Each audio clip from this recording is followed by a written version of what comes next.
ఒక బేబీ ఉంటే తల్లిని అడిగింది, అమ్మా మన వీపు మీద మూపురం లాగా అంత హంచెందుకు ఉంది అని. అంటే తల్లి వంటి అన్నది అది మనం తాగిన వాటర్ను ఎప్పుడైనా ఉపయోగించుకోవడానికి స్టోర్ ట్యాంక్ లాగా ఉపయోగపడుతుంది అని. ఓహో, మరి మన కాళ్ళు ఎందుకు అంత పెద్దగా గుండ్రంగా ఉంది అన్నది. అంటే మనము ఎడార్లు నడిచేటప్పుడు ఇసుక నుంచి ఈజీగా తీసి తొందర నడవడానికి ఆ కాళ్ళు ఉపయోగపడతాయి కాబట్టి అట్లా ఉంటాయి అని అన్నది. ఓ అవునా, మరి మన కనురెప్పలు ఎందుకు అంత పెద్దగా ఉన్నాయి అని అన్నది. కనురెప్పలు మనకు ఎడార్లు నడిచేటప్పుడు స్టార్మ్ వచ్చినప్పుడు మొత్తం ఇసుక ఎగిరి మన కళ్ళలో పడకుండా కాపాడుకోవడానికి కోసమని ఆ రెప్పలు అంత పెద్దగా ఉన్నాయని అన్నది.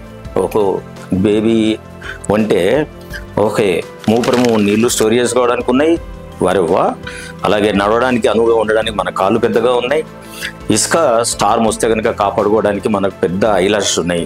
ఫెంటాస్టిక్, ఇవన్నీ చాలా బాగున్నాయమ్మ మనకు. కానీ అమ్మ నాకు డౌటు, మనం ఎందుకు ఈ జూలో ఉన్నాం మరి అన్నది. చూసారా, మన జీవితంలో కూడా మనం కూడా ఒక ప్రశ్న వేసుకోవాలి. మనకు అద్భుతమైన నైపుణ్యాలు ఉన్నాయి, చాలా అపారమైన నాలెడ్జ్ ఉంది. ఏ విషయమైనా కానీ అనర్గళంగా ఆలోచించి మనం అనాలిసిస్ చేస్తాము. మనం కూడా ఈ ఉన్న స్కిల్స్ తోటి మనం రాంగ్ ప్లేస్లో రాంగ్ పీపుల్తో ఉంటే మన జీవితం కూడా ఒక జూ లాగానే బందీ అయిపోయి ఎదుగు బదుగు లేకుండా ఉంటుంది. కాబట్టి మనం ఏం చేయాలి, we should search for the right place. మనం ఎక్కడైతే ఉండాలనో అక్కడ ఉండడానికి మనం ప్రయత్నం చేసి వెళ్తే that indicates are your continuously growing. What you say?